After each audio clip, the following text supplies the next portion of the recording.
ਸਤਿ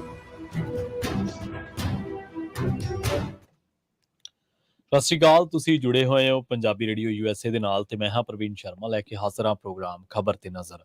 ਖਬਰ ਤੇ ਨਜ਼ਰ ਪ੍ਰੋਗਰਾਮ ਦੇ ਵਿੱਚ ਕਈ ਅਹਿਮ ਤੇ ਕਈ ਖਾਸ ਖਬਰਾਂ ਨੂੰ ਲੈ ਕੇ ਚਰਚਾ ਕਰਨ ਦੇ ਲਈ ਮੇਰੇ ਨਾਲ ਜੁੜ ਚੁੱਕੇ ਨੇ ਦੀਪਕ ਸ਼ਰਮਾ ਚਨਾਰਥਲ ਜੀ। ਸ਼ਰਮਾ ਜੀ, ਸਤਿ ਸ਼੍ਰੀ ਅਕਾਲ ਜੀ। ਸਵਾਗਤ ਹੈ ਜੀ ਪੰਜਾਬੀ ਰੇਡੀਓ USA ਤੇ। ਸਤਿ ਸ਼੍ਰੀ ਅਕਾਲ ਪ੍ਰਵੀਨ ਜੀ, ਸਾਰੇ ਦਰਸ਼ਕਾਂ ਨੂੰ, ਸਰੋਤਿਆਂ ਨੂੰ ਮੇਰੀ ਪਿਆਰ ਭਰੀ ਸਤਿ ਸ਼੍ਰੀ ਅਕਾਲ। ਸਤਿ ਸ਼੍ਰੀ ਅਕਾਲ ਜੀ। ਪੰਜਾਬੀ ਰੇਡੀਓ USA ਦੇ ਪ੍ਰੋਗਰਾਮ ਖਬਰ ਤੇ ਨਜ਼ਰ ਦੇ ਵਿੱਚ ਅੱਗੇ ਵਧਣ ਤੋਂ ਪਹਿਲਾਂ ਦੱਸਦੇ ਚੱਲੀਏ ਕਿ ਅੱਜ ਦਾ ਇਹ ਖਬਰ ਤੇ ਨਜ਼ਰ ਪ੍ਰੋਗਰਾਮ ਸਾਲ 2023 ਦੀ 1 ਅਗਸਤ ਦਾ ਪ੍ਰੋਗਰਾਮ ਹੈ ਤੇ ਦਿਨ ਅੱਜ ਮੰਗਲਵਾਰ ਹੈ।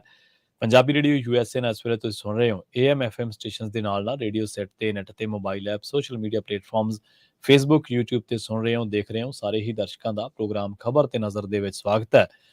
ਪ੍ਰੋਗਰਾਮ ਨੂੰ ਸਪਾਂਸਰ ਕਰਦੇ ਨੇ ਖਾਲਸਾ ਇੰਸ਼ੋਰੈਂਸ ਏਜੰਸੀ ਵਾਲੇ, ਜਿਨ੍ਹਾਂ ਤੋਂ ਤੁਸੀਂ ਹਰ ਤਰੀਕੇ ਦੀ ਇੰਸ਼ੋਰੈਂਸ ਲੈ ਸਕਦੇ ਹੋ। ਇੰਸ਼ੋਰੈਂਸ ਬਾਰੇ ਪਤਾ ਕਰਨ ਦੇ ਲਈ ਇਹਨਾਂ ਦਾ ਨੰਬਰ ਹੈ 408-272-2500। ਇਹ ਪਿਛਲੇ 32 ਸਾਲਾਂ ਤੋਂ ਇੰਸ਼ੋਰੈਂਸ ਦੇ ਵਿੱਚ ਸ਼ਾਨਦਾਰ ਸੇਵਾਵਾਂ ਦੇ ਰਹੇ ਨੇ ਤੇ ਅਮਰੀਕਾ ਭਰ ਦੇ ਵਿੱਚ ਇਹ ਸੇਵਾਵਾਂ ਦਿੰਦੇ ਨੇ।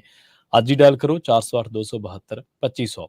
ਟਰਕੀਆਨਾ ਇਮੀਗ੍ਰੇਸ਼ਨ ਲਾ ਫਰਮ ਵਾਲੇ ਜੇ ਟਰਕੀਆਨਾ ਅਟਾਰਨੀ ਟਰਕੀਆਨਾ ਦੇ ਨਾਲ ਤੁਸੀਂ US ਇਮੀਗ੍ਰੇਸ਼ਨ ਬਾਬਤ ਕੋਈ ਵੀ ਸਲਾਹ ਕਰਨੀ, ਕੋਈ ਵੀ ਸਵਾਲ ਪੁੱਛਣਾ ਤੇ ਇਹਨਾਂ ਦਾ ਨੰਬਰ ਹੈ 415-909-0503। Gurdeep Singh Birdi Clovis, Satnam Singh Shergill Selma, Visalia family Fresno, Mandeep Singh, Sandeep Kaur San Jose, Manjit Singh San ਹੋਜ਼ੇ।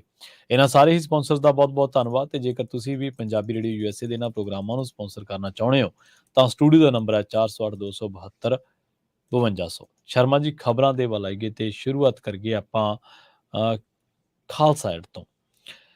Khalsa aid ਦੇ ਦਫ਼ਤਰਾਂ ਦੇ ਉੱਤੇ NIA ਨੇ ਛਾਪੇਮਾਰੀ ਕੀਤੀ ਹੈ ਤੇ ਇੱਕ ਜ਼ਾਹਰ ਜਿਹਾ ਸਵਾਲ ਉੱਠਦਾ ਹੈ ਇਸ ਪੂਰੇ ਪ੍ਰਕਰਣ ਦੇ ਵਿੱਚੋਂ ਕਿ ਕੇਂਦਰ ਸਰਕਾਰ ਨੂੰ ਰੜਕਦਾ ਕਿਉਂ ਹੈ ਖਾਲਸਾ ਏਡ? ਪ੍ਰਵੀਨ ਜੀ, ਪੰਜਾਬ ਦੇ ਵਿੱਚ ਲੰਘੇ ਮੰਗਲਵਾਰ ਲਗਾਤਾਰ NIA ਦੇ ਛਾਪੇਮਾਰੀ ਹੋਈ ਹੈ ਜੀ। ਨੈਸ਼ਨਲ ਇਨਵੈਸਟੀਗੇਸ਼ਨ ਏਜੰਸੀ ਜਿਹੜੀ ਕੇਂਦਰ ਦੇ ਕੰਟਰੋਲ ਹੇਠ ਹੈ ਇੱਕ ਤਰ੍ਹਾਂ ਨਾਲ ਸਿੱਧੇ ਰੂਪ 'ਚ, ਉਸ ਏਜੰਸੀ ਨੇ ਪੰਜਾਬ ਦੇ ਕਈ ਥਾਵਾਂ ਤੇ ਛਾਪੇਮਾਰੀ ਕੀਤੀ ਹੈ। ਠੀਕ ਹੈ।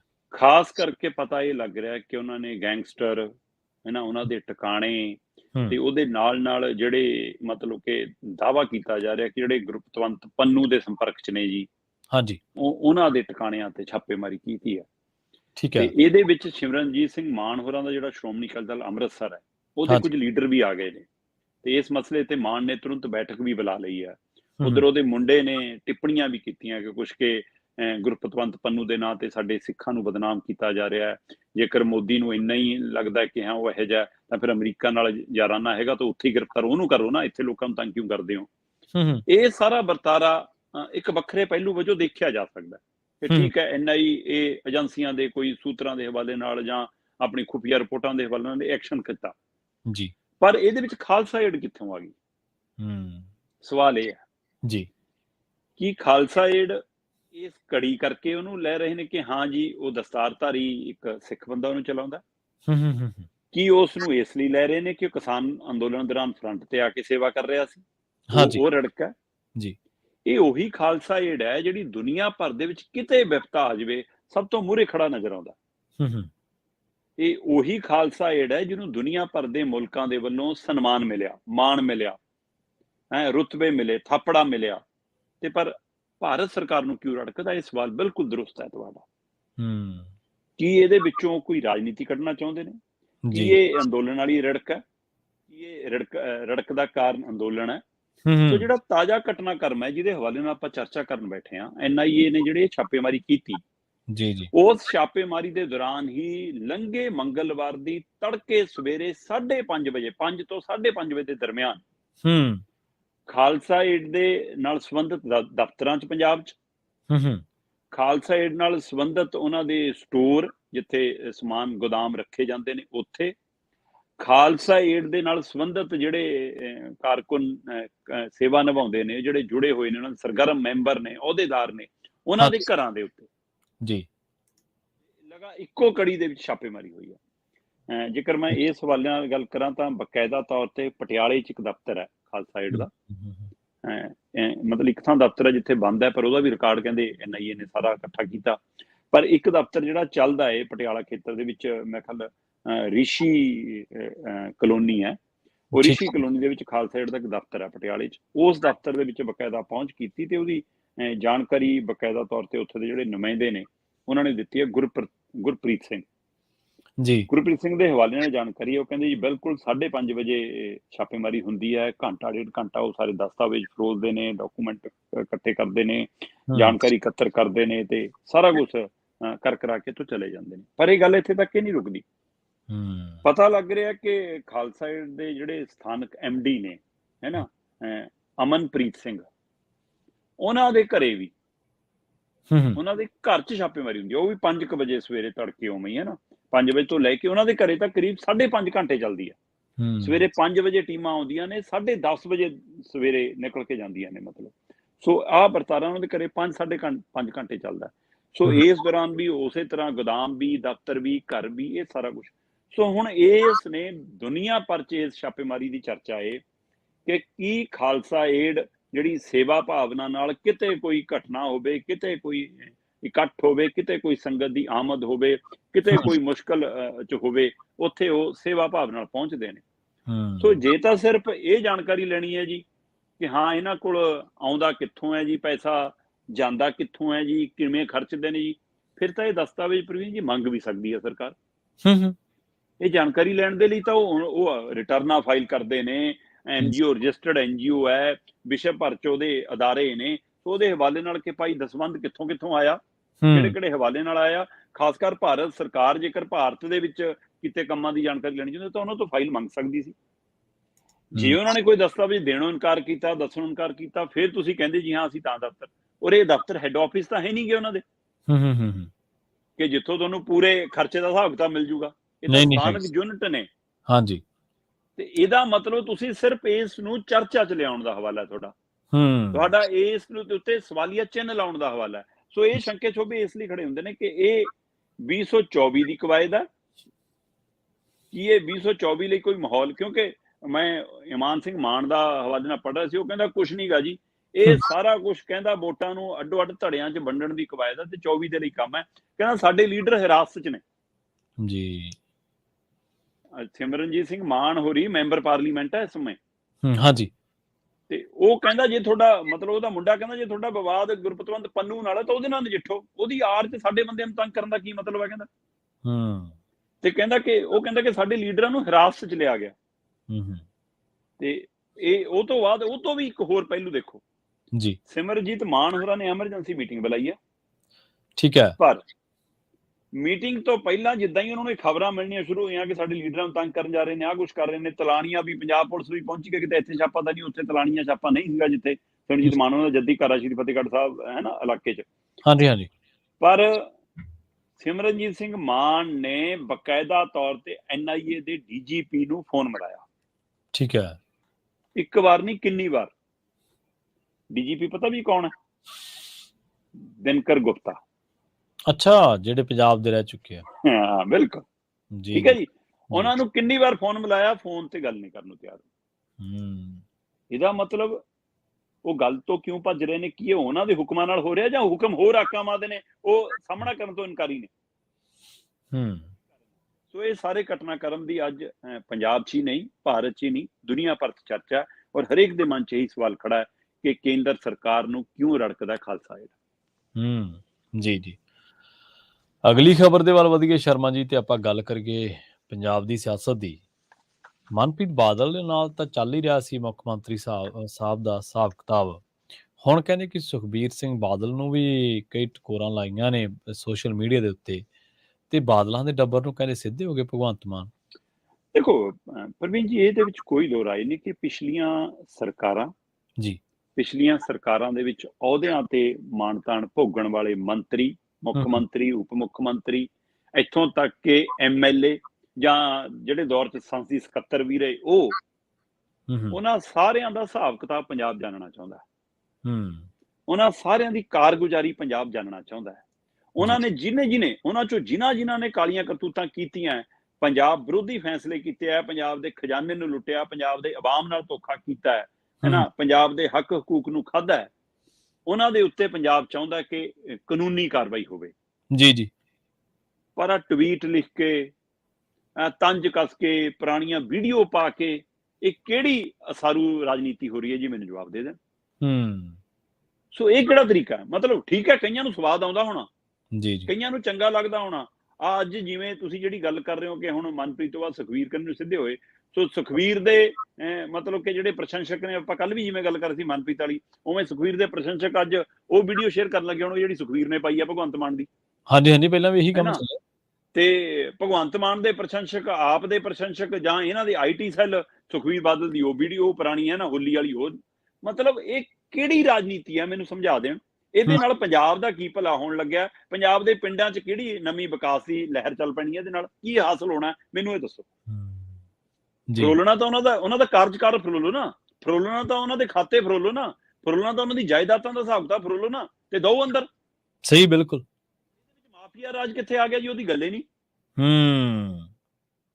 ਲਿਸਟ ਲੰਬੀ ਹੁੰਦੀ ਸੀ ਮਾਫੀਆ ਰਾਜ ਦੀ। ਅੱਜ ਇੱਕ ਵੀਡੀਓ ਚੱਲ ਰਹੀ ਹੈ ਭਗਵੰਤ ਮਾਨ ਹੋਰਾਂ ਦੀ, ਕਹਿੰਦਾ ਇਹਨਾਂ ਦੇ ਰਾਜਾਂ ਦੇ ਵਿੱਚ ਬੇਅਦਬੀ ਮਾਮਲਿਆਂ ਦਾ ਇਨਸਾਫ ਨਹੀਂ ਮਿਲਣਾ, ਇਹ ਰਲੇ ਹੋਏ ਨੇ ਜੀ। ਹੁਣ ਕੀ ਪੁੱਛੀਏ ਮਾਨ ਸਾਹਿਬ, ਹੁਣ ਦੱਸ ਦਿਓ ਜਿਹੜੀਆਂ ਹੁਣ ਹੋਈਆਂ। ਹਾਂਜੀ, ਹੁਣ ਰਲੇ ਹੋਏ ਹੋ ਤੁਸੀਂ ਜੀ। ਸੋ ਇਸ ਲਈ ਇਹ ਕਹਿ ਕੇ ਕੁਝ ਨਹੀਂ ਬਣਨਾ, ਕੁਝ ਕਰਕੇ ਦਿਖਾਓ। ਹੁਣ ਤੁਸੀਂ ਉਸ ਮੁਕਾਮ ਤੇ ਹੋ, ਸੋਸ਼ਲ ਮੀਡੀਆ ਤੇ ਨਹੀਂ। ਕਾਗਜ਼ੀ ਹਰਾ ਪੈਨ ਚਲਾਓ ਜਨਾਬ, ਹਰੀਆਂ ਝੰਡੀਆਂ ਨਹੀਂ। ਜੀ ਜੀ, ਬਿਲਕੁਲ। ਚਲੋ, ਆ ਜਿਹੜਾ ਤਾਜ਼ਾ ਮਾਮਲਾ, ਮੈਂ ਇਹਦੇ ਵਿੱਚ ਦੋਵਾਂ ਦੀ ਸ਼ਬਦਾਵਲੀ ਤੁਹਾਡੇ ਸਾਹਮਣੇ ਰੱਖਦਾ। ਠੀਕ ਹੈ। ਭਗਵੰਤ ਮਾਨ ਰਾਜਪਾਲ ਨਾਲ ਉਲਝੇ ਜੀ, ਭਗਵੰਤ ਮਾਨ ਸੁਖਪਾਲ ਖਹਿਰਾ ਨਾਲ ਉਲਝੇ, ਭਗਵੰਤ ਮਾਨ ਚੰਨੀ ਨਾਲ ਉਲਝੇ, ਭਗਵੰਤ ਮਾਨ SGPC ਨਾਲ ਸਾਹਮਣੇ ਫਰੰਟ ਤੇ ਆ ਕੇ ਖੇਡ ਰਹੇ ਨੇ, ਭਗਵੰਤ ਮਾਨ SGPC ਦੇ ਪ੍ਰਧਾਨ ਐਡਵੋਕੇਟ ਹਰਮਿੰਦਰ ਸਿੰਘ ਧਾਮੀ ਨਾਲ ਉਲਝੇ ਹੋਏ ਨੇ, ਤੇ ਹੁਣ ਆ ਪਿਛਲੇ ਦਿਨੀ ਮਨਪ੍ਰੀਤ ਬਾਦਲ ਨਾਲ ਫਰੰਟ ਖੋਲ ਲਿਆ, ਤੇ ਹੁਣ ਸੁਖਵੀਰ ਬਾਦਲ। ਸੋ ਕੀ ਇਹ ਰੋਜ਼ ਪਰਚੀ ਕੱਢਦੇ ਆ ਕੋਈ, ਇਹਦੇ ਬਾਰੇ ਟਵੀਟ ਪਾਉਣਾ? ਤਾਂ ਫਿਰ ਜਿਵੇਂ ਵਿਜੀਲੈਂਸ ਦੇ ਹਵਾਲੇ ਇੰਨਾ ਕੁਛ ਹੈ, ਵਿਜੀਲੈਂਸ ਨੂੰ ਕੰਮ ਕਰਨ ਦਿਓ, ਤੇ ਅਦਾਲਤਾਂ ਜਾ ਕੇ ਦੁੱਧ ਦਾ ਦੁੱਧ ਪਾਣੀ ਦਾ ਪਾਣੀ ਹੋ ਜਾਊਗਾ। ਸਜ਼ਾਵਾਂ ਹੋਣੀਆਂ ਚਾਹੀਦੀਆਂ ਨੇ ਜਿਨ੍ਹਾਂ ਨੇ ਗੁਨਾਹ ਕੀਤੇ ਨੇ, ਪਰ ਆ ਟਵੀਟ ਕਰਕੇ ਕੀ ਹਾਸਲ ਹੁੰਦਾ ਮੈਨੂੰ ਨਹੀਂ ਪਤਾ। ਆ ਲਓ ਜੀ, ਭਗਵੰਤ ਮਾਨ ਹੋਰੀ ਸੁਖਵੀਰ ਬਾਦਲ ਦੇ ਹਵਾਲੇ ਨਾਲ ਲਿਖਦੇ ਨੇ ਕਿ ਸੁਖਵੀਰ ਬਾਦਲ ਹੋਲੀ ਵਾਲੀ ਫੋਟੋ ਪਾਉਂਦੇ ਨੇ, ਉਹਨਾਂ ਦੀ ਬਾਲ ਖੁੱਲੇ ਨੇ ਸੁਖਵੀਰ ਬਾਦਲ ਦੇ, ਹਨਾ, ਤੇ ਉਹਦੇ ਨਾਲ ਲਿਖਦੇ ਨੇ ਕਿ ਤੰਜ ਦੇ ਹਵਾਲੇ ਨਾਲ ਇਹ ਨੇ ਜੀ ਸਿੱਖ ਮਾਮਲਿਆਂ ਦੇ ਮਦਈ ਜੀ ਜੀ, ਤੇ ਉਧਰ ਸੁਖਵੀਰ ਬਾਦਲ ਰੋਟੀ ਖਾਂਦੇ ਦੀ ਵੀਡੀਓ ਪਾਉਂਦੇ ਨੇ। ਉਹ ਵੀਡੀਓ ਦੇ ਵਿੱਚ ਭਗਵੰਤ ਮਾਨ ਲੁੜਕ ਜਾਂਦਾ ਜਿਵੇਂ, ਹਨਾ, ਪਲੇਟ ਕੰਨੀ ਨੂੰ, ਹਨਾ, ਉਤੇ ਉਹ ਵੀਡੀਓ ਪਾ ਕੇ। ਅੱਜ ਕੱਲ ਪੰਜਾਬ ਇਹਨਾਂ ਹੱਥਾਂ 'ਚ ਹੈ, ਸ਼ਰਾਬੀ ਡਰਾਈਵਰ। ਅੱਛਾ, ਇਹ ਤੋਂ ਬਾਅਦ ਨਹੀਂ, ਮੈਂ ਪੂਰਾ ਦੱਸ ਦੇਣਾ ਜੀ ਜੀ। ਭਗਵੰਤ ਮਾਨ ਨੇ ਪੂਰਾ ਜਿਹੜਾ ਟਵੀਟ ਲਿਖਿਆ, ਉਹ ਲਿਖਿਆ, ਆ ਜਨਾਬ ਅੱਜ ਕੱਲ ਸਿੱਖ ਮਾਮਲਿਆਂ ਦੇ ਮਦਈ ਬਣੇ ਹੋਏ ਨੇ। ਠੀਕ ਹੈ। ਡਾਟ ਪਾ ਕੇ, ਨਹੀਂ ਉਹ ਲੱਭਣੇ ਲਾਲ ਗਵਾਚੇ, ਮਿੱਟੀ ਨਾ ਫਰੋਲ ਜੋਗੀਆ, ਫਿਰ ਡਾਟ। ਠੀਕ ਹੈ। ਇਹ ਭਗਵੰਤ ਮਾਨ ਹੋਰਾਂ ਨੇ ਲਿਖਿਆ, ਤੇ ਥੱਲੇ ਸੁਖਵੀਰ ਬਾਦਲ ਦੀ ਖੁੱਲੇ ਬਾਲਾਂ ਵਾਲੀ, ਲਿਬੜੇ ਵਾਲੀ ਉਹ ਪਾ ਕੇ ਜੀ, ਮਤਲਬ ਉਹ ਇਹ ਦਿਖਾਉਣਾ ਚਾਹੁੰਦੇ ਨੇ ਕਿ ਸਿੱਖੀ ਕਿੱਥੇ ਹੈ ਜੀ, ਇਹ ਤਾਂ ਤਰੀਕਾ ਨਹੀਂ ਸਿੱਖੀ ਦੇ ਵਿੱਚ। ਤੇ ਇਹ ਲਿਖ ਕੇ ਕਿ ਆ ਜਨਾਬ ਅੱਜ ਕੱਲ ਸਿੱਖ ਮਾਮਲਿਆਂ ਦੇ ਮਦਈ ਬਣੇ ਹੋਏ ਨੇ, ਨਹੀਂ ਉਹ ਲੱਭਣੇ ਲਾਲ ਗਵਾਚੇ, ਮਿੱਟੀ ਨਾ ਫਰੋਲ ਜੋਗੀ। ਭਗਵੰਤ ਮਾਨ ਹੋਰਾਂ ਨੇ ਇਹ ਲਿਖ ਕੇ ਥੱਲੇ ਸੁਖਵੀਰ ਬਾਦਲ ਦੀ ਫੋਟੋ ਪਾ ਕੇ ਕੰਮ ਕਰਤਾ। ਜਵਾਬ 'ਚ ਸ਼੍ਰੋਮਣੀ ਅਕਾਲੀ ਦਲ ਦੇ ਪ੍ਰਧਾਨ ਸੁਖਵੀਰ ਬਾਦਲ ਆ ਗਏ। ਠੀਕ ਹੈ। ਹੁਣ ਇਹ ਉਪ ਮੁੱਖ ਮੰਤਰੀ ਬਣਾ ਮੌਜੂਦਾ ਮੁੱਖ ਮੰਤਰੀ ਲਾ ਲਓ ਮਾਮਲਾ। ਲਓ ਜੀ, ਸੁਖਵੀਰ ਬਾਦਲ ਕੀ ਲਿਖਦੇ ਆ, ਅੱਜ ਕੱਲ ਪੰਜਾਬ ਇਹਨਾਂ ਹੱਥਾਂ 'ਚ ਹੈ ਜੀ। ਸਟੇਟ ਤੇ ਸਟੇਜ 'ਚ ਬਹੁਤ ਫਰਕ ਹੁੰਦਾ। ਡਰਾਈਵਰ ਹੋਵੇ ਸ਼ਰਾਬੀ, ਦਾਰੂਬਾਜ਼, ਤਾਂ ਸਵਾਰੀਆਂ ਆਪਣੀ ਜਾਨ ਤੇ ਸਮਾਨ ਦੀਆਂ ਆਪ ਜ਼ਿੰਮੇਵਾਰ। ਇਹ ਸੁਖਵੀਰ ਬਾਦਲ ਨੇ ਲਿਖਿਆ ਜੀ। ਠੀਕ ਹੈ ਜੀ। ਹੁਣ ਤੁਸੀਂ ਦੋਵਾਂ 'ਚ ਜਿਹੜੀ ਗੱਲ ਸਾਂਝੀ ਹੈ, ਉਹ ਹੈ ਕਿ ਉਹਨਾਂ ਨੇ ਲਿਖਿਆ, ਭਗਵੰਤ ਮਾਨ ਹੋਰਾਂ ਨੇ, ਆ ਜਨਾਬ ਅੱਜ ਕੱਲ ਸਿੱਖ ਮਾਮਲਿਆਂ ਦੇ ਮਦਈ ਬਣੇ ਹੋਏ ਨੇ। ਇਹਨਾਂ ਨੇ ਲਿਖਿਆ, ਸੁਖਵੀਰ ਬਾਦਲ ਨੇ, ਅੱਜ ਕੱਲ ਸਟੇਟ ਇਹਨਾਂ ਦੇ ਹੱਥਾਂ 'ਚ ਹੈ। ਦੋਏ ਅੱਜ ਕੱਲ ਤੇ ਖੇਡ ਰਹੇ ਨੇ। ਠੀਕ ਹੈ। ਦੋਵਾਂ ਨੇ ਅੱਜ ਕੱਲ ਸ਼ਬਦ ਵਰਤਿਆ। ਅੱਛਾ, ਤੇ ਦੋ ਇੱਕ ਦੂਏ ਨੂੰ ਇਹ ਸਾਬਤ ਕਰਨਾ ਚਾਹੁੰਦੇ ਨੇ ਕਿ ਇਹ ਪੰਜਾਬ ਦਾ ਹਿਤੈਸ਼ੀ ਨਹੀਂ ਹੈ, ਪੰਜਾਬ ਦਾ ਹਿਤੈਸ਼ੀ ਨਹੀਂ ਹੈ। ਸ਼ਰਾਬ ਪੰਜਾਬ 'ਚ ਠੇਕੇ ਸਰਕਾਰਾਂ ਖੋਲਦੀਆਂ, ਘਰ ਘਰ ਚਲਾਉਂਦੀਆਂ, ਦੁਕਾਨਾਂ ਖੋਲਦੀਆਂ, ਤੇ ਫਿਰ ਇਹਦਾ ਮਤਲਬ ਤੁਸੀਂ ਸ਼ਰਾਬ ਪੀਣ ਨਾਲ ਜਾਇਜ਼ ਠਹਿਰਾਉਂਦੇ ਹੋ। ਤੇ ਹੁਣ ਹੋਲੀ ਕਿਵੇਂ ਖੇਡਣੀ ਹੈ ਜੀ, ਕਿਹੜੀ ਰਵਾਇਤ ਹੈ, ਕੀ ਨਹੀਂ ਹੈ, ਤੇ ਇਹ ਭਗਵੰਤ ਮਾਨ ਸਿੱਖੀ ਮਾਮਲਿਆਂ ਬਾਰੇ ਦੱਸਣਗੇ ਜੀ ਜੀ। ਸੋ ਦੋਏ ਆਪਣੇ ਆਪਣੇ ਥਾਂ ਦੇ ਉੱਤੇ ਆਪੋ ਆਪਣੀ ਓਛੀ ਰਾਜਨੀਤੀ ਕਰਦੇ ਨਜ਼ਰ ਆਏ ਮੈਨੂੰ। ਦੋਵਾਂ ਦੀ ਮੈਨੂੰ ਸਮਝ ਦੇ ਉੱਤੇ ਮਤਲਬ ਸ਼ੰਕੇ ਹੁੰਦੇ ਨੇ ਕਿ ਇਹ ਦੋਏ ਕਹਿਣਾ ਕੀ ਚਾਹੁੰਦੇ ਨੇ। ਇਹਨਾਂ ਦੋਵਾਂ ਦੀਆਂ ਇਹ ਬੋਲਾਂ ਨਾਲ ਕਿਹੜਾ ਪੰਜਾਬ ਦਾ ਭਲਾ ਹੋਣ ਲੱਗਿਆ? ਦੋਏ ਵੀਡੀਓ ਪੰਜਾਬ ਦਾ ਕੀ ਸਵਾਰ ਦੇਣਗੀਆਂ ਹੁਣ? ਬਿਲਕੁਲ ਸਹੀ ਹੈ। ਤੋ ਮੇਰਾ ਕਹਿਣ ਤੋਂ ਭਾਵ ਸਿਰਫ ਇੰਨਾ ਕਿਹਾ ਕਿ ਇਹ ਥੋੜੀ ਸਿਆਸਤ ਚੋਂ, ਹੇਠਲੇ ਪੱਧਰ ਦੀ ਟਿੱਪਣੀਆਂ ਚੋਂ ਘੱਟੋ ਘੱਟ ਮੁੱਖ ਮੰਤਰੀ ਭਗਵੰਤ ਮਾਨ ਨੂੰ ਤਾਂ ਬਾਹਰ ਰਹਿ ਜਾਣਾ ਚਾਹੀਦਾ। ਚਲੋ ਮੈਂ ਉਹਨਾਂ ਨੂੰ ਇੱਕ ਪੰਜਾਬ ਦੇ ਮੁੱਖ ਮੰਤਰੀ ਹੋਣ ਦੇ ਨਾਤੇ ਬੇਨਤੀ ਕਰਨਾ ਚਾਹੁੰਦਾ ਕਿ ਮੁੱਖ ਮੰਤਰੀ ਬਣੋ। ਆ ਹਲਕੇ ਪੱਧਰ ਦੀ ਸਿਆਸਤ ਤੋਂ ਬਚੋ। ਪੰਜਾਬ ਤੁਹਾਤੋਂ ਬਹੁਤ ਉਮੀਦਾਂ ਰੱਖਦਾ, ਅਜੇ ਵੀ ਬਹੁਤ ਉਮੀਦਾਂ ਰੱਖਦਾ। ਪ੍ਰਵੀਨ ਜੀ, ਪੰਜਾਬ ਨੂੰ ਅਜੇ ਵੀ ਆਸ ਹੈ ਕਿ ਭਗਵੰਤ ਮਾਨ ਕੇਜਰੀਵਾਲ ਤੇ ਰਾਘਵ ਚੱਡਾ ਨੂੰ ਲਾਂਭੇ ਕਰਕੇ ਪੰਜਾਬ ਦੇ ਹੱਕ 'ਚ ਖੜੇਗਾ। ਹਾਂਜੀ ਹਾਂਜੀ, ਬਿਲਕੁਲ ਬਿਲਕੁਲ, ਅਜੇ ਵੀ ਆਸ ਕਰੀ ਬੈਠਾ ਹੈ, ਜਦੋਂ ਕਿ ਇੰਨਾ ਕੁਝ ਉਧਰ ਦੇ ਹਵਾਲੇ ਨਾਲ ਹੋ ਰਿਹਾ, ਸਾਰਾ ਕੁਝ ਦਿੱਲੀ ਨੂੰ ਜਾ ਰਿਹਾ। ਜੀ ਜੀ, ਜਮਾਂ ਪੰਜਾਬ ਦੀਆਂ ਆਸਾਂ ਤੇ ਪਾਣੀ ਨਾ ਫੇਰੋ। ਜਿਹੜਾ ਜੇ ਪਹਿਲਿਆਂ ਨੇ ਸਿੱਖੀ ਦਾ ਭਲਾ ਕੀਤਾ ਹੁੰਦਾ, ਪੰਜਾਬ ਦਾ ਭਲਾ ਕੀਤਾ ਹੁੰਦਾ, ਤਾਂ ਅੱਜ ਤੁਸੀਂ ਸੱਤਾ 'ਚ ਨਾ ਹੁੰਦੇ। ਜੀ ਜੀ ਜੀ, ਜੇ ਉਹਨਾਂ ਨੇ ਬੇੜਾ ਬਿਠਾਇਆ ਤਾਂ ਪੰਜਾਬ ਨੇ ਉਹਨਾਂ ਨੂੰ ਹਰਾਇਆ ਤੇ ਤੁਹਾਨੂੰ ਜਿਤਾਇਆ। ਬਿਲਕੁਲ ਬਿਲਕੁਲ, ਉਹਨਾਂ ਨੂੰ ਉਹਨਾਂ ਦੀਆਂ ਕਰਨੀਆਂ ਦਾ ਫਲ ਪੰਜਾਬ ਨੇ ਵੋਟਾਂ 'ਚ ਹਰਾ ਕੇ ਦੇਤਾ ਤੇ ਕਾਨੂੰਨੀ ਤੌਰ ਤੇ ਦੇਣ ਦਾ ਅਧਿਕਾਰ ਤੁਹਾਨੂੰ ਦਿੱਤਾ। ਦੋ ਉਹਨਾਂ ਨੂੰ ਉਹਨਾਂ ਦੇ ਕਰਨੀਆਂ ਦਾ ਫਲ। ਪਰ ਆ ਕਿਹੋ ਜਿਹੀ ਰਾਜਨੀਤੀ ਆ? ਸੋ ਇਸ ਦੇ ਉੱਤੇ ਗੌਰ ਕਰੇ ਆਮ ਆਦਮੀ ਪਾਰਟੀ, ਗੌਰ ਕਰੇ ਇਹਨਾਂ ਦਾ ਥਿੰਕਰ ਟੈਂਕ ਨੇ, ਜਿਹੜੇ ਥਿੰਕ ਟੈਂਕ ਬਣੇ ਹੋਏ ਨੇ, ਤੇ ਗੌਰ ਕਰੇ ਖੁਦ ਮੁੱਖ ਮੰਤਰੀ ਭਗਵੰਤ ਮਾਨ ਹੋਰਾਂ ਦੀ ਟੀਮ ਕਿ ਅਸੀਂ ਆਪਣੇ ਪੰਜਾਬ ਦੇ ਮੁੱਖ ਮੰਤਰੀ ਦਾ ਕਿਹੋ ਜਿਹਾ ਅਕਸ ਸਾਹਮਣੇ ਪੇਸ਼ ਕਰ ਰਹੇ ਹਾਂ। ਕੌਣ ਸਲਾਹ ਕਰਨੇ, ਉਹ ਸਲਾਹਕਾਰਾਂ ਨੂੰ ਮੇਰਾ ਮਤਲਬ ਦੁਬਾਰਾ ਪੜਚੋਲ ਕਰ ਲੈਣੀ ਚਾਹੀਦੀ ਹੈ। ਜੇ ਸਾਡੇ ਲੀਡਰ ਇੰਨੇ ਪੰਜਾਬ ਪ੍ਰਸਤ ਹੈ ਤੇ ਪੰਜਾਬ ਦੇ ਲੋਕ ਤਾਂ ਧਰਨੇ ਤੇ ਵੀ ਬੈਠੇ ਆ, ਉਹਨਾਂ ਲੋਕਾਂ ਦੀ ਆਵਾਜ਼ ਬਣਿਆ ਜਾ ਸਕਦਾ ਹੈ। ਬਿਲਕੁਲ। ਕਾਸ਼ ਕਿਤੇ ਸੁਖਬੀਰ ਸਿੰਘ ਬਾਦਲ ਬਹਿਬਲ ਕਲਾਂ ਗੋਲੀ ਕਾਂਡ ਵਾਸਤੇ ਸੰਘਰਸ਼ ਕਰਨ। ਕਾਸ਼ ਕਿਤੇ ਭਗਵੰਤ ਮਾਨ ਜ਼ੀਰੇ ਫੈਕਟਰੀ ਦੇ ਮੂਹਰੇ ਲੱਗਿਆ ਮੋਰਚਾ, ਉਹਦੇ ਜਾ ਕੇ ਪੰਜਾਬੀਆਂ ਦੀ ਆਵਾਜ਼ ਬਣਨ।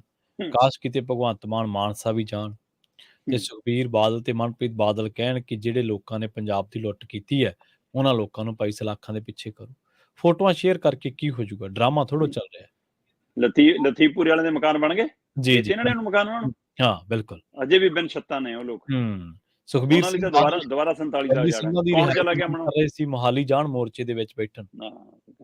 ਲੋਕਾਂ ਨੂੰ ਪਤਾ ਲੱਗ ਜਾਊਗਾ ਵੀ ਪੰਥਕ ਸੰਘਰਸ਼ ਕਰਨ ਵਾਲੇ ਕੌਣ ਨੇ ਤੇ ਰਾਜਨੀਤੀ ਕਰਨ ਵਾਲੇ ਕੌਣ ਨੇ। ਮੌਕਾ ਹਜੇ ਵੀ ਹੈ, ਦੋਨਾਂ ਦੇ ਕੋਲੋਂ ਮੌਕਾ ਖੁੰਝਿਆ ਨੇ, ਕਰਕੇ ਦਿਖਾਉਣਗੇ। ਹਾਂ, ਇੱਕ ਪਾਵਰ ਦੇ ਵਿੱਚ, ਇੱਕ ਪਾਵਰ ਚ ਆਉਣ ਲਈ ਸੰਘਰਸ਼ ਕਰ ਸਕਦੇ ਆ। ਰੌਲਾ ਇਹ ਹੈ ਕਿ ਇੱਕ ਜਿਹੜਾ ਤੁਸੀਂ ਪੱਖ ਹੋਇਆ ਨਾ ਸ਼ਰਮਾ ਜੀ, ਉਹ ਬਹੁਤ ਮੈਨੂੰ ਚੰਗਾ ਲੱਗਿਆ ਕਿ ਅਸਲ ਦੇ ਵਿੱਚ ਪੰਜਾਬ ਦੀ ਮੰਗ ਇਹ ਨਹੀਂ ਹੈ ਕਿ ਤੁਸੀਂ ਟਵੀਟੋ ਟਵੀਟੀ ਹੋਈ ਚੱਲੋ, ਇਹ ਮੁੱਦਿਆਂ ਤੋਂ ਡਿਰੇਲ ਕਰ ਰਹੇ ਹੋ। ਔਰ ਮੁੱਖ ਮੰਤਰੀ ਸਾਹਿਬ ਜ਼ਿਆਦਾ ਜ਼ਿੰਮੇਵਾਰ ਨੇ ਕਿਉਂਕਿ ਉਹ ਸੱਤਾ ਦੇ ਵਿੱਚ ਨੇ। ਵਿਰੋਧੀ ਧਿਰਾਂ ਦਾ ਕੰਮ ਹੁੰਦਾ ਸਰਕਾਰ ਨੂੰ ਡਿਰੇਲ ਕਰਨਾ, ਸਦਨ ਨਹੀਂ ਚੱਲਣ ਦੇਣਾ, ਆਪਦੇ ਨੈਰੇਟਿਵ ਦੇ ਮੁਤਾਬਕ ਸਿਆਸਤ ਕਰਨੀ, ਤਾਂ ਵਿਰੋਧੀਆਂ ਦਾ ਕੰਮ ਹੈ। ਤੁਸੀਂ ਵਿਰੋਧੀਆਂ ਦਾ ਕੰਮ ਸਗੋਂ ਸੁਖਾਲਾ ਕਰ ਰਹੇ ਹੋ, ਉਹਨਾਂ ਨੂੰ ਵਿਕਟਿਮਾਈਜ਼ ਹੋਣ ਦਾ ਮੌਕਾ ਦੇ ਰਹੇ ਹੋ ਕਿ ਕੱਲ ਨੂੰ ਕਹਿਣ ਕਿ ਬਾਈ ਆਹ ਵੇਖੋ ਸਾਨੂੰ ਭਗਵੰਤ ਮਾਨ ਸਟੇਜਾਂ ਤੋਂ ਬਾਹਾਂ ਮਾਰ ਮਾਰ ਕੇ ਕਹਿੰਦਾ ਕਿ ਮੈਂ ਕਰੂੰ ਅੰਦਰ, ਜਦਕਿ ਤੁਸੀਂ ਕਹੋ ਕਿ ਕਾਨੂੰਨ ਕਰੇਗਾ ਅੰਦਰ, ਅਸੀਂ ਕਾਰਵਾਈ ਕਰਾਂਗੇ, ਅਸੀਂ ਧੜਾਲੇ ਦੇ, ਅਸੀਂ ਡਰਦੇ ਨਹੀਂ, ਅਸੀਂ ਉਹਨਾਂ ਦੇ ਚਿੱਠੇ ਖੋਲਾਂਗੇ, ਕਾਨੂੰਨ ਆਪਦਾ ਕੰਮ ਕਰੇ। ਪਰ ਪਤਾ ਨਹੀਂ ਕਿਉਂ ਅੱਜ ਕੱਲ ਸਰਕਾਰ ਜਿਹੜੀ ਆ ਉਹ ਕਿਹੜੇ ਪਾਸੇ ਨੂੰ ਤੁਰੀ ਹੋਈ ਹੈ। ਮਣੀਪੁਰ ਦੀ ਗੱਲ ਕਰ ਲਈਏ ਸ਼ਰਮਾ ਜੀ, ਵੈਸੇ ਤਾਂ ਪੰਜਾਬੀ ਮੀਡੀਆ ਤੇ ਹਿੰਦੀ ਮੀਡੀਆ ਦਾ ਇੱਕ ਬਹੁਤ ਵੱਡਾ ਹਿੱਸਾ ਹੈ ਜਿਹੜਾ ਇਸ ਮਸਲੇ ਤੇ ਗੱਲ ਕਰਨ ਤੋਂ ਟਾਲਾ ਜਾ ਵੱਟਦਾ, ਪਰ ਮਣੀਪੁਰ ਦੀ ਜੇ ਗੱਲ ਕਰੀਏ ਤਾਂ FIR ਤਾਂ ਹੋ ਗਈਆਂ 6000, ਪਰ ਕੀ ਵਾਕਈ ਗ੍ਰਿਫਤਾਰੀਆਂ ਹੁਣ ਤੱਕ 7 ਹੋਈਆਂ ਨੇ? ਜੀ ਪ੍ਰਵੀਨ ਜੀ, ਸੁਪਰੀਮ ਕੋਰਟ ਇਸ ਮਸਲੇ ਤੇ ਪਿਛਲੇ 2 ਦਿਨਾਂ ਤੋਂ ਲਗਾਤਾਰ ਸਖਤ ਨਜ਼ਰ ਆ ਰਹੀ ਹੈ। ਪਹਿਲੇ ਦਿਨ ਉਹਨਾਂ ਨੇ ਸਾਰੀ ਜਾਣਕਾਰੀ ਕੀਤੀ ਤੇ ਕਰਨ ਤੋਂ ਬਾਅਦ, ਇਕੱਠੀ ਕਰਨ ਤੋਂ ਬਾਅਦ 24 ਘੰਟਿਆਂ 'ਚ ਜਵਾਬ ਮੰਗਿਆ ਮਣੀਪੁਰ ਸਰਕਾਰ ਔਰ ਕੇਂਦਰ ਸਰਕਾਰ ਤੋਂ। ਜੀ ਜੀ, ਕਿ ਲਿਆਓ ਹਿਸਾਬ ਕਿਤਾਬ, ਉਸ ਦਿਨ ਦੀ ਕੀ ਕਾਰਵਾਈ ਕੀਤੀ, ਕਿੰਨੀਆਂ FIR ਨੇ, ਕਿੰਨੇ ਪਰਚੇ ਨੇ, ਕਿੰਨੀਆਂ ਗ੍ਰਿਫਤਾਰੀਆਂ ਨੇ, ਕਿੰਨੀਆਂ ਰਿਪੋਰਟਾਂ ਨੇ, ਕੀ ਇਨਵੈਸਟੀਗੇਸ਼ਨ ਹੈ, ਸਾਰਾ ਹਿਸਾਬ ਕਿਤਾਬ ਮੰਗਿਆ। 24 ਘੰਟਿਆਂ ਬਾਅਦ ਜੋ ਸਾਹਮਣੇ ਆਇਆ ਉਹ ਹੈਰਾਨ ਤੇ ਪਰੇਸ਼ਾਨ ਕਰਨ ਵਾਲਾ। ਪ੍ਰਵੀਨ ਜੀ, 6000 ਤੋਂ ਵੱਧ FIR ਹੋਣ ਤੇ ਗ੍ਰਿਫਤਾਰੀਆਂ 7, ਇਹ ਸੁਪਰੀਮ ਕੋਰਟ ਨੇ ਟਿੱਪਣੀ ਕੀਤੀ। ਜੀ ਜੀ, ਸੁਪਰੀਮ ਕੋਰਟ ਦੇ ਮਾਨਯੋਗ ਚੀਫ ਜਸਟਿਸ ਚੰਦਰਚੂੜ ਜੀ ਹੋਰਾਂ ਦੀ ਅਗਵਾਈ 'ਚ 3 ਮੈਂਬਰੀ ਬੈਂਚ ਹੁਣੇ ਮਾਮਲਾ ਦੇਖ ਰਿਹਾ। ਠੀਕ ਹੈ। ਤੇ ਉਸ ਦੇ ਵਿੱਚ ਉਹ ਕਹਿੰਦੇ ਜੀ ਕਿ 1 ਅਗਸਤ ਨੂੰ, ਮਤਲਬ ਕਿ ਪੁਲਿਸ ਦੀ ਜਾਂ 1 ਅਗਸਤ ਨੂੰ ਉਹ ਟਿੱਪਣੀ ਕਰ ਰਹੇ ਨੇ ਹੁਣੇ। ਕਹਿੰਦੇ ਜੀ ਕਿ ਮੈਂ ਇਹ ਸਾਰਾ ਕੁਝ ਦੇਖਣ ਤੋਂ ਬਾਅਦ ਅਸੀਂ ਇਹ ਮਹਿਸੂਸ ਕਰਦੇ ਹਾਂ ਕਿ ਇਸ ਪੂਰੇ ਮਣੀਪੁਰ ਵਾਲੇ ਘਟਨਾਕ੍ਰਮ ਦੇ ਵਿੱਚ ਪੁਲਿਸ ਦੀ ਜਾਂਚ ਬਿਲਕੁਲ ਸੁਸਤ ਹੈ। ਠੀਕ ਹੈ। ਇਹ ਸੁਸਤ ਹੈ ਜਾਂ ਸਿਆਸਤ ਤੋਂ ਪ੍ਰਭਾਵਿਤ ਹੈ? ਇਹ ਇੱਕ ਵੱਖਰਾ ਸਵਾਲ ਹੈ। ਚਲੋ, ਇਹ 1 ਅਗਸਤ ਦੀ ਟਿੱਪਣੀ ਹੈ। ਪਰ ਨਾਲ ਹੀ ਉਹਨਾਂ ਨੇ ਇੱਕ ਪਹਿਲੂ ਹੋਰ ਕਿਹਾ। ਉਹ ਕਹਿੰਦੇ 2-2, 3-3 ਮਹੀਨੇ ਕਿਉਂ ਲੱਗੇ FIR ਦਰਜ ਕਰਨ? ਜਦੋਂ 2-3 ਮਹੀਨੇ ਵਾਲੀ ਗੱਲ ਕੀਤੀ ਤਾਂ ਮੈਂ ਡੇਟਾਂ ਦੇਖ ਰਿਹਾ ਸੀਗਾ। ਜੀ ਮਤਲਬ ਘਟਨਾ ਵਾਪਰਦੀ ਹੈ 3 ਮਈ 4 ਮਈ ਨੂੰ, ਜੀ ਜੀ। 0 FIR ਹੁੰਦੀ ਹੈ 16 ਜੂਨ ਨੂੰ। ਹੂੰ। ਮਤਲਬ ਇਹ 3-4 ਜੂਨ ਦੀ ਤਾਂ ਉਹ ਵੀਡੀਓ ਦੇ ਹਵਾਲੇ ਨਾਲ ਹੈ ਨਾ ਗੱਲ। ਜੀ। ਹਿੰਸਕ ਵਾਰਦਾਤਾਂ ਤਾਂ ਉੱਥੇ ਬਹੁਤ ਪਹਿਲਾਂ ਸ਼ੁਰੂ ਹੋ ਗਈਆਂ ਸੀ। ਹੂੰ। ਉਸ ਹਵਾਲੇ ਨਾਲ ਜੇਕਰ 16 ਜੂਨ ਨੂੰ 0 FIR ਹੈ, ਹਾਂਜੀ। ਜਿਹੜੀ ਇਸ ਮਾਮਲੇ ਦੀ 4 ਮਈ ਵਾਲੀ 3 ਤੇ 4 ਮਈ ਵਾਲੀ ਜਿਹੜੀ ਘਟਨਾ ਦੀ ਹੈ, ਉਹ ਹਾਂਜੀ। ਕਹਿੰਦੇ 7 ਜੁਲਾਈ ਨੂੰ ਜਾ ਕੇ FIR ਹੁੰਦੀ ਹੈ। ਹੂੰ। ਉਹ ਵੀਡੀਓ ਸਾਹਮਣੇ ਆ ਗਈ, ਮੁੱਦਾ ਬਣਿਆ, ਹਗਾਮਾ ਹੋਇਆ, ਹੈ ਨਾ। ਉਹ ਤੋਂ ਬਾਅਦ FIR ਦਾ ਦੌਰ ਸ਼ੁਰੂ ਹੁੰਦਾ ਤੇ ਉਸ ਦਿਨ ਤੋਂ ਲੈ ਕੇ ਹੁਣ ਤੱਕ ਆਉਂਦੇ 132 FIR ਦਰਜ ਹੋ ਗਈਆਂ। ਜੀ ਅੱਛਾ। ਰਿਕਾਰਡ ਤੋੜਤਾ। ਹੂੰ 6532 FIR ਦਰਜ ਹੋਣ, ਹੂੰ। ਗ੍ਰਿਫਤਾਰੀਆਂ ਵੀ 4-5 ਹਜ਼ਾਰ ਤਾਂ ਹੋਣਗੀਆਂ। ਉਲਟਾ ਤਾਂ ਵੱਧ ਹੋਣੀਆਂ ਚਾਹੀਦੀਆਂ। ਇੱਕ FIR ਦੇ ਵਿੱਚ 20 ਜਣੇ ਦਾ ਨਾਮ ਵੀ ਕਈ ਆਉਂਦੇ ਨੇ। ਬੰਦੇ, ਹਾਂਜੀ ਕਈ ਬੰਦੇ ਗ੍ਰਿਫਤਾਰ ਹੋ ਜਾਂਦੇ। ਮੈਂ ਕਹਿੰਦਾ ਚਲੋ ਆਪਾਂ ਜੇ ਅੱਧੀਆਂ ਵੀ ਲਾਈਏ ਤਾਂ ਵੀ 3200-3300 ਤਾਂ ਗ੍ਰਿਫਤਾਰੀਆਂ ਬਣਦੀਆਂ ਨਾ। ਜੀ ਜੀ। ਸੁਪਰੀਮ ਕੋਰਟ ਨੇ ਪੁੱਛਿਆ ਕਿ 6000 ਤੋਂ ਵੱਧ FIR ਨੇ ਤੇ ਗ੍ਰਿਫਤਾਰੀਆਂ 7 ਕਿਉਂ ਨੇ। ਤੇ ਫਿਰ ਜਵਾਬ ਦਿੱਤਾ ਗਿਆ ਜੀ ਸਰਕਾਰਾਂ ਦੇ ਵਕੀਲ ਵੱਲੋਂ, ਪੁਲਿਸ ਵੱਲੋਂ। ਕਹਿੰਦੇ ਨਹੀਂ ਜੀ, 7 ਗ੍ਰਿਫਤਾਰੀਆਂ ਸਿਰਫ ਵੀਡੀਓ ਮਾਮਲੇ 'ਚ ਨੇ। ਬਾਕੀ ਮਾਮਲਿਆਂ 'ਚ ਹੁਣ ਤੱਕ ਅਸੀਂ 250 ਦੇ ਕਰੀਬ ਗ੍ਰਿਫਤਾਰੀਆਂ ਕਰ ਚੁੱਕੇ ਹਾਂ। ਮਤਲਬ ਇਹਨੂੰ ਵੀ ਅੰਕੜਾ ਉਹ ਵੱਡਾ ਸਮਝਦੇ ਆ। 132 FIR ਦੇ ਪਿੱਛੇ ਗ੍ਰਿਫਤਾਰੀ ਉਹ ਕਹਿੰਦੇ ਜੀ 250 ਦੇ ਕਰੀਬ ਹੈ। ਠੀਕ ਹੈ। ਇਹਨਾਂ 'ਚ 7 ਉਹ ਵੀ ਨੇ ਜਿਹੜਾ ਵੀਡੀਓ ਮਾਮਲਾ ਸੀਗਾ, ਜਿਹੜਾ ਘੁਮਾਉਣ ਵਾਲਾ ਔਰਤਾਂ ਨੂੰ, ਹੈ ਨਾ, ਇਹ ਸਾਰਾ ਪਹਿਲੂ। ਤੇ ਇਸ ਮਾਮਲੇ ਤੇ ਸੁਪਰੀਮ ਕੋਰਟ ਖਾਸੀ ਸਖਤ ਹੈ ਜੀ। ਉਹਨਾਂ ਨੇ ਬਕਾਇਦਾ ਤੌਰ ਤੇ ਮਣੀਪੁਰ ਦੇ DGP ਨੂੰ ਤਲਬ ਕਰ ਲਿਆ, ਹੈ ਨਾ। ਤੇ ਕੇਂਦਰ ਸਰਕਾਰ ਨੂੰ, ਮਣੀਪੁਰ ਸਰਕਾਰ ਨੂੰ, ਪੁਲਿਸ ਨੂੰ ਜਦੋਂ ਸਿੱਧਾ ਪੁੱਛਿਆ ਗਿਆ ਕਿ FIR ਲੇਟ ਕਿਉਂ ਦਰਜ ਹੋਈਆਂ, ਦੇਰੀ ਦਾ ਕਾਰਨ ਕੀ ਹੈ, ਕੀ ਮਨਸ਼ਾ ਹੈ, ਹਾਂਜੀ, ਕੇਂਦਰ ਪਤਾ ਵੀ ਕੀ ਕਹਿੰਦਾ ਜੀ ਸੁਪਰੀਮ ਕੋਰਟ 'ਚ? ਹਾਂਜੀ, ਉਹ ਜੀ ਮਾਹੌਲ ਖਰਾਬ ਸੀਗਾ ਜੀ, ਤਾਂ ਕਰਕੇ ਅਸੀਂ FIR ਦਰਜ ਨਹੀਂ ਕਰ ਸਕਦੇ। ਅੱਛਾ ਜੀ ਜੀ। ਪੁਲਿਸ ਨੂੰ ਜੇ ਡਰ ਲੱਗਦਾ ਫਿਰ ਪੁਲਿਸ ਦੀ ਲੋੜ ਕੀ ਹੈ? ਤੇ ਸੁਪਰੀਮ ਕੋਰਟ ਨੇ ਸਪਸ਼ਟ ਸ਼ਬਦਾਂ 'ਚ ਕਿਹਾ ਜੀ ਕਿ ਮਣੀਪੁਰ 'ਚ ਹੁਣ ਕਾਨੂੰਨ ਨਾਂ ਦੀ ਕੋਈ ਚੀਜ਼ ਨਹੀਂ ਰਹਿ ਗਈ।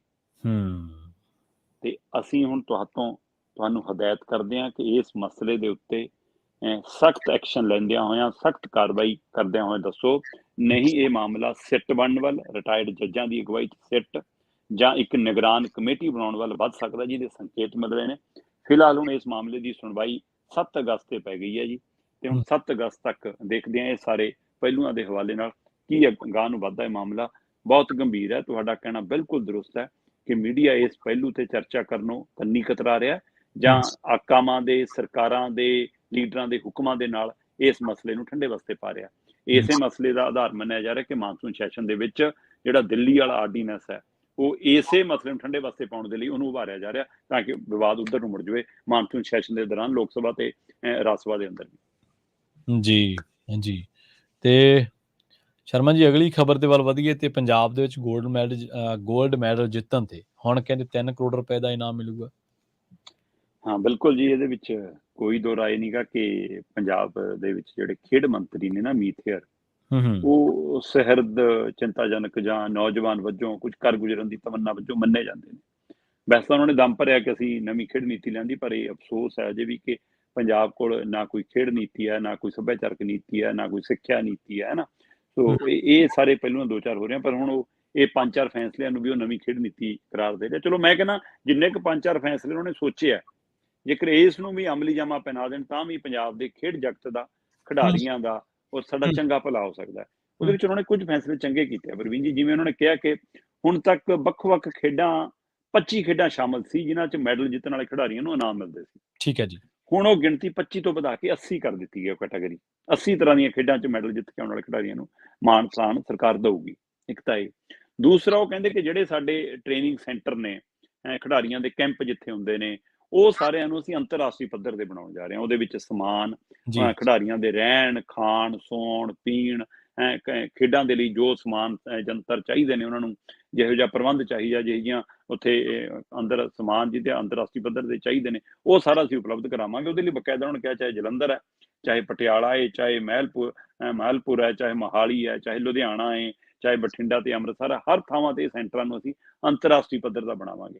ਫਿਰ ਉਹ ਕਹਿੰਦੇ ਕਿ ਜਿਹੜਾ ਵੀ ਖਿਡਾਰੀ ਮਤਲਬ ਕਿ ਤੇ ਕੋਚ, ਉਹ ਜਿਹੜਾ ਵੀ ਕਿਸੇ ਮਾਮਲੇ ਜਿੱਤ ਕੇ ਆਉਂਦੀ ਹੈ ਟੀਮ, ਤਾਂ ਖਿਡਾਰੀ ਤੇ ਕੋਚ ਨੂੰ ਅਸੀਂ ਸਨਮਾਨ ਬਰਾਬਰ ਦੇਵਾਂਗੇ, ਮਾਣ ਬਰਾਬਰ ਦੇਵਾਂਗੇ, ਤੇ ਖਿਡਾਰੀਆਂ ਦੀ ਨੌਕਰੀ ਦੇ ਲਈ ਅਸੀਂ ਤੁਰੰਤ ਉਹ ਕੈਟਾਗਰੀ ਵਾਈਜ਼ ਉਹਨਾਂ ਦੇ ਤੁਰੰਤ ਉਹਦੇ ਪਰ ਗੌਰ ਕਰਾਂਗੇ। ਸੋ ਜੇਕਰ ਆਹ ਕੁਝ ਵੀ ਹੋ ਜਾਵੇ ਤਾਂ ਵੀ ਚੰਗਾ। ਤੇ ਇਸੇ ਤਰ੍ਹਾਂ ਇਸੇ ਕੜੀ 'ਚ ਉਹਨਾਂ ਨੇ ਇਨਾਮ ਰਾਸ਼ੀ ਵੀ ਖਾਸੀ ਵਧਾਈ ਆ। ਓਲੰਪਿਕ ਦੇ ਵਿੱਚ ਗੋਲਡ ਮੈਡਲ ਜਿੱਤਣ ਤੇ ਪਹਿਲਾਂ ਪੰਜਾਬ ਦੇ ਖਿਡਾਰੀ ਨੂੰ 2.25 ਕਰੋੜ ਰੁਪਇਆ ਮਿਲਦਾ ਸੀ, ਜਿਹਨੂੰ ਵਧਾ ਕੇ ਹੁਣ ਸਿੱਧਾ 3 ਕਰੋੜ ਕਰਤਾ। 75 ਲੱਖ ਰੁਪਏ ਦਾ ਵਾਧਾ ਕੀਤਾ ਗਿਆ। 2 ਕਰੋੜ 25 ਲੱਖ ਦੀ ਰਾਸ਼ੀ ਜਿਹੜੀ ਸਨਮਾਨ ਰਾਸ਼ੀ ਮਿਲਦੀ ਸੀ ਓਲੰਪਿਕ 'ਚ ਗੋਲਡ ਮੈਡਲ ਜਿੱਤਣ ਵਾਲੇ ਖਿਡਾਰੀ ਨੂੰ, ਉਹਨੂੰ ਹੁਣ 3 ਕਰੋੜ ਮਿਲੂਗਾ।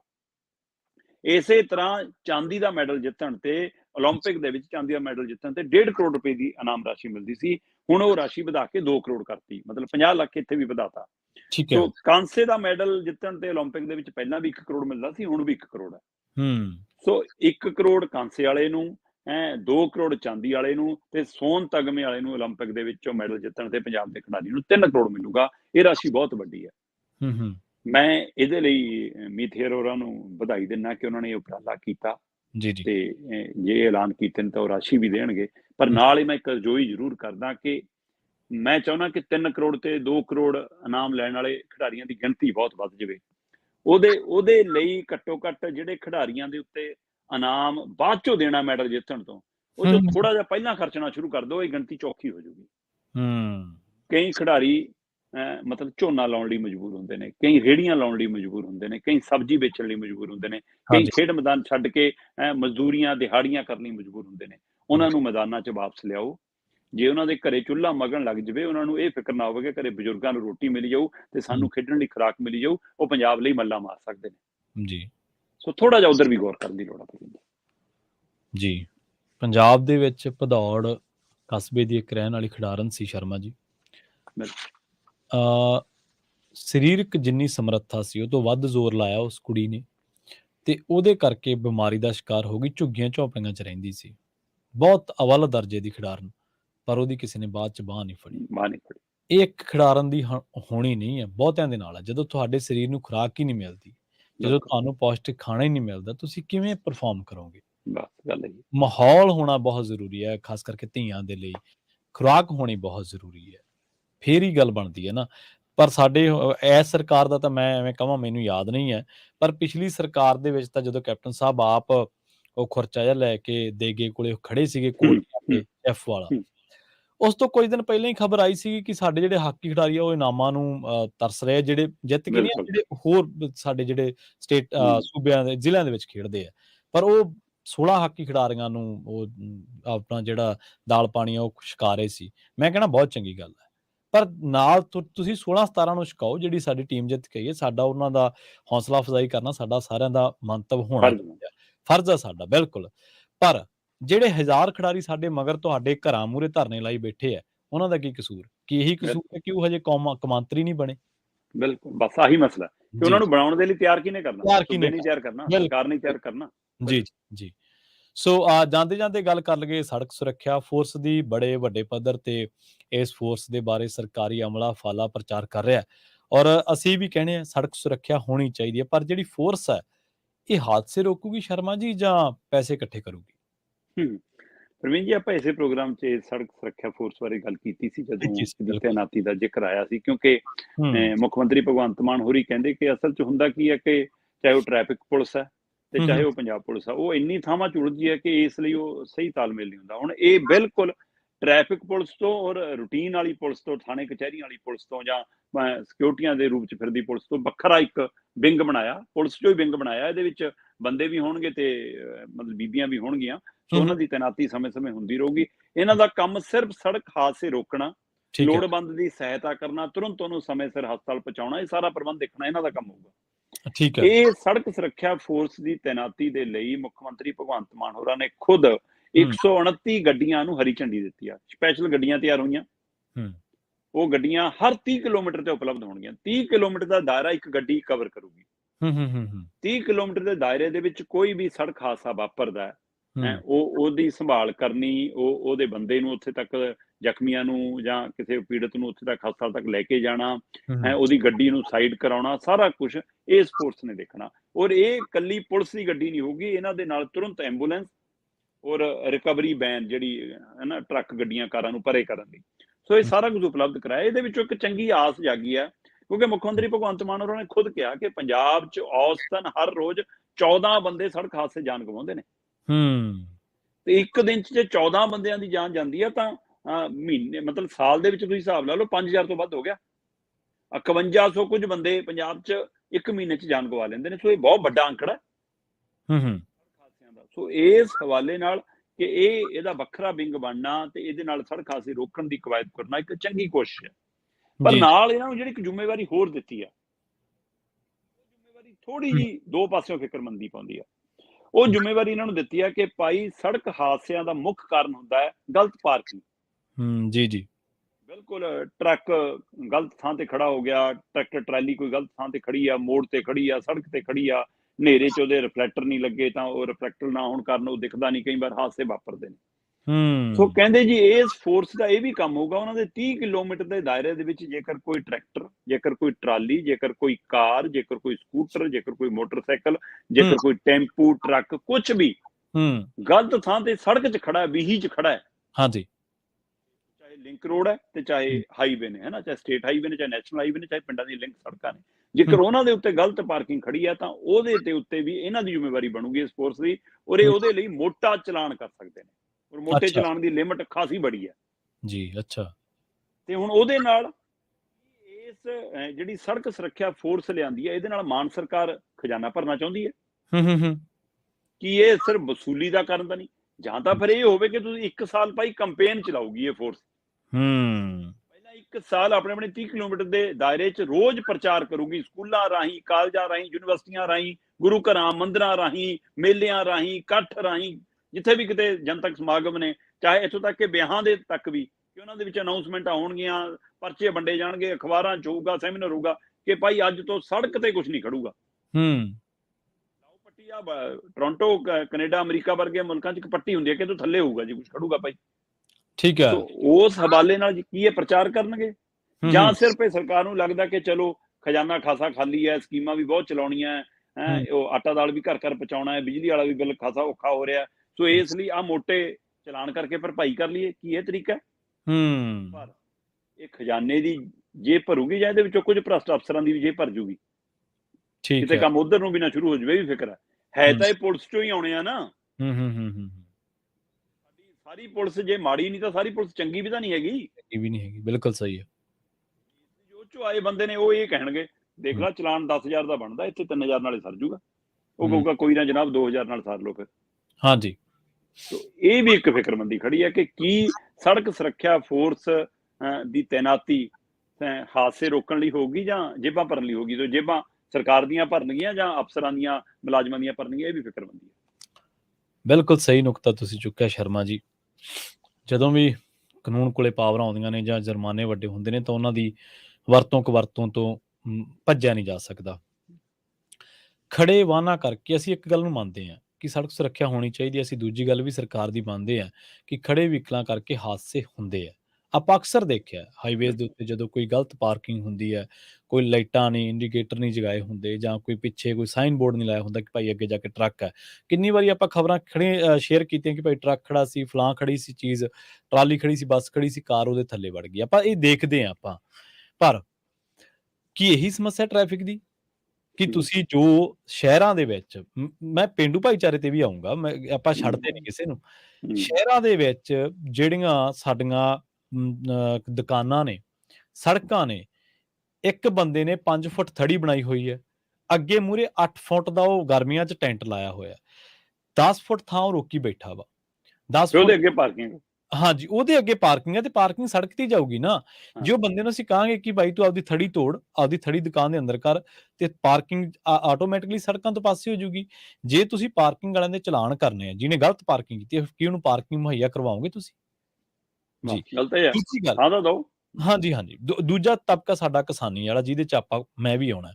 ਅਸੀਂ ਕੀ ਕਰਦੇ ਹਾਂ, 5 ਫੁੱਟ ਥਾਂ ਸ਼ਰਮਾ ਜੀ ਲਿੰਕ ਰੋਡ ਦੇ ਨਾਲ ਸੜਕਾਂ ਦੀ, ਔਰ ਮੈਂ ਤਾਂ ਇਹ ਆਪਾਂ ਕਹਿ ਸਕਦੇ ਹਾਂ ਕਿ ਸਾਡੇ ਪਿੰਡ ਤਾਂ ਜਾ ਕੇ ਭਾਵੇਂ ਸਾਡੇ ਖੇਤ ਦੇ ਮੱਥੇ ਤਾਂ ਮਿਣ ਵੀ ਲਿਓ, 5 ਫੁੱਟ ਆ ਜਾਂ 5.5 ਹੈ ਕਿ 6 ਹੈ, ਪਰ ਕੀ ਸਾਰੇ ਜ਼ਿਮੀਂਦਾਰ ਅਸੀਂ 6 ਫੁੱਟ ਥਾਂ ਛੱਡਿਆ ਹੋਇਆ ਲਿੰਕ ਸੜਕਾਂ ਦੇ? ਇਹ ਵੀ ਆਪਣੇ ਆਪ ਸਵਾਲ ਆ। ਬਿਲਕੁਲ 2.5 ਫੁੱਟ ਥਾਂ ਨਹੀਂ ਕਈ ਥਾਂ ਤੇ ਨਹੀਂ ਹੈਗਾ। ਮਾਲਵੇ ਦੇ ਵਿੱਚ ਟਿੱਬਿਆਂ ਵਾਲੇ ਪਿੰਡ ਹੈ, ਕਈ ਥਾਂ ਤੇ ਸੜਕਾਂ ਪਿੰਡ ਜਿਹੜੀ ਖੇਤ ਆ ਉਹਦੇ ਨਾਲੋਂ 4-4 5-5 ਫੁੱਟ ਉੱਚੀਆਂ ਤੇ ਕੱਲੀ ਲਿੰਕ ਸੜਕ ਹੀ ਰਹਿ ਜਾਂਦੀ ਹੈ, ਮੀਂਹ ਦੇ ਵਿੱਚ ਉਹ ਵੀ ਰੜ ਜਾਂਦੀ ਹੈ। ਉਹ ਵੀ ਰੁੜ ਜਾਂਦੀ ਹੈ। ਅਸੀਂ ਕਹਿੰਦੇ ਕਿ ਉਹ ਵੀ ਸੜਕ ਦਾ ਥਾਂ ਵਾਪਸ ਕਰਾਓ।